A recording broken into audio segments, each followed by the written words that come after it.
Magandang hapon po sa lahat ng utang sa whole wide universe. Ito po ang inyong albularyo, ang inyong albularyong tasyo na nag-aanyaya sa inyo na sana po magustuhan nyo ang gagawing video ng inyong albularyo. Pero hindi po tungkol sa kulibra, sa kulani, at sa kulugo ang bibigyan ng pansin ng inyong albularyo.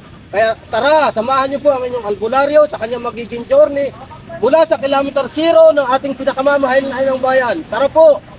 Ang inyong albularyo ay magtatanong, mag-uusisa at mang-uurirat. Tara po, tara!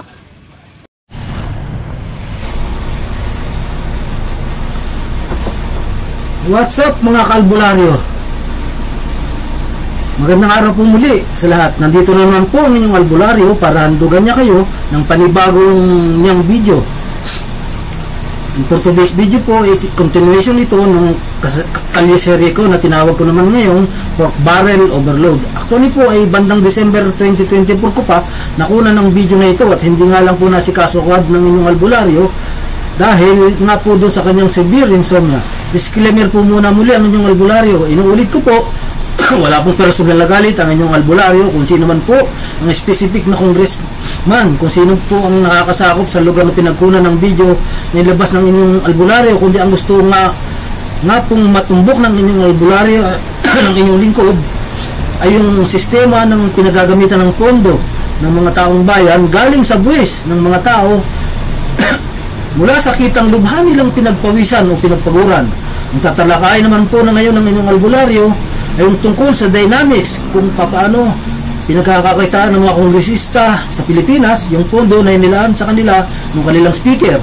Ayon po kay Sir Benjamin Magalong na siyang mayor ngayon ng Baguio City ay napag-alaman niya na mismong yung mga kongresista na rin pala yung mga kontraktor ng proyekto na pinaglaanan ng mga pork barrel funds na kongreso, pero ang pinakamasaklap pa po doon dito ay sila na rin pala ang lumalabas na supplier ng mga materyales na ginagamit doon sa proyekto na sa mga proyekto, kaya double whammy po talaga ang inaabot na kamalasan ng pundo ng taong bayan dahil nakasanayan ng mga kongresista na ituring nilang gatasang baka o sa wikang English ay milking cow. Sabi nga ni Professor Munsod doon sa interview sa kanya ni Sir Ricky Hison, yung pondo na inilaan sa kongreso ng DPWH, kaya naman nakailang doble ng patong na ginagawa nila doon sa nilang pondo sa kanilang mga pork barrel. At kung ang pagbabasihan po ay yung nabanggit ko na doon sa unang video ayon sa dating kongresista ng 3rd District ng Quezon Province na ang kalakarang 8 to 10% or maybe even more para sa automatic na komisyon nila o yung tinatawag na katkong ng mga batang kalye ng mga honorable crooks sa masang ito, at doon sa 150 milyong pesong inalote sa kanila ni Tambalustay, Butod Romualdez, at kung susumahin kung magkano ba ang kikitain ng bawat kongresista sa ganong kalaking katkong nila, ay kayo na po ang bahalang magdudamat. At matapos nyo magkwenta ay pakikomenta lang po. At kung ganun man nga po ang magiging kalakaran ay dahil ang palaging iniisip ng mga kongresista ay kung paano sila makakalikom ng panibagong pondo para sa kanilang re-election bid sa susunod na eleksyon, dahil kakaunting panahon nga po naman yung 3 taon na haba ng kanilang magiging panunungkulan. Kaya kahit kakaupo pa nilang nasa pwesto ay mag-iisip na kaagad sila kung saan makakalikom ng pondo para sa susunod na election cycle. Kaya sa halip na mag-isip ng tungkol sa national development yung mga honorable crooks ng bansang ito, ay wala silang ibang aasikasuhin kundi ang magkamal ng sangkaterbang salapi habang nasa panunungkulan.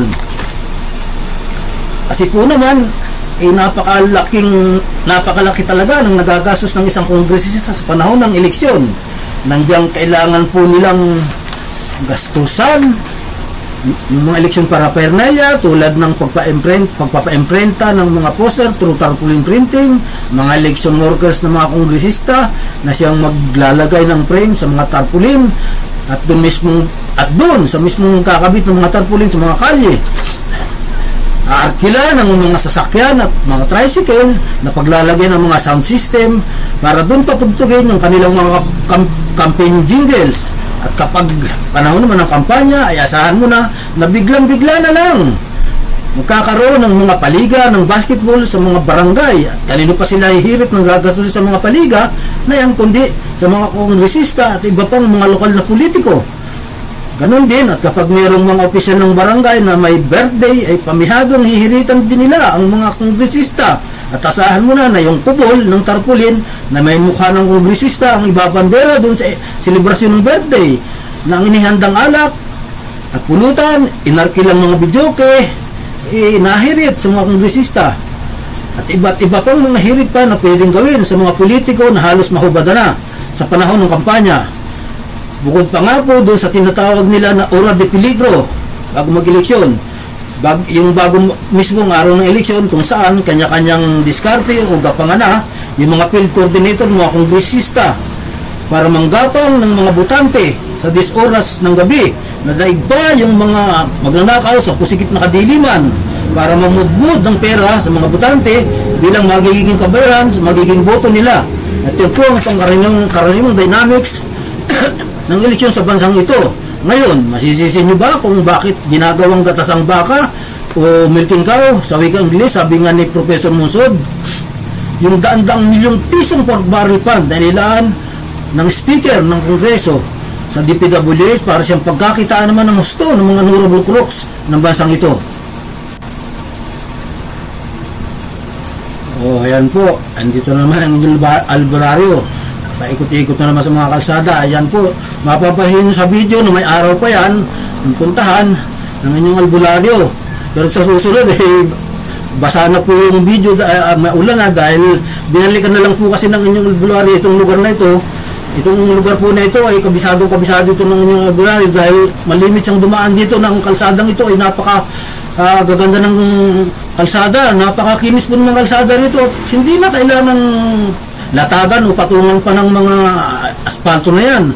Yung tinatawag nga ni Mayor Magalong na asphalt overlay na siyang karaniwan na pinakamadaling pagkakitaan ng mga kongresista. Kapag wala silang maisipan na proyekto dahil ang laki po ng kinikita dyan, sabi mismo ni Mayor Magalong. O yan po, basa na yung yung video na nakikita dyan dahil kasi inabot na po ng ulan dyan ng inyong albularyo. Ayan po, maganda po yung mga kalye dito sa lugar na ito.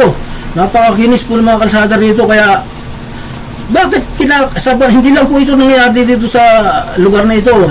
Ito po, ganito ang halos lahat ng diskarte ng mga honorable crooks ng bansang ito.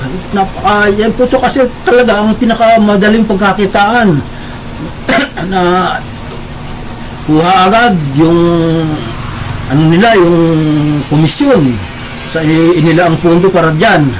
Kaya talagang pasensya na po muli, humihingi po ng pasensya muli ang inyong albularyo kung kada pag-voice over niya sa kanyang mga medyo nakikirid away po ang inyong albularyo kasi po sa pag-iikot niya sa iba't ibang mga lugar sa Metro Manila at saka sa iba pang yung 4 na nearby provinces wala po siyang ibang nakikita kundi ganito ang mga kalimitang eksena. Wala, ganito po, wala. Kahit magaganda yung mga kalsada, kung bakit kailangan pang patungan o latagan ng kalsada. Tanong ko lang po, baka pwede i-comment.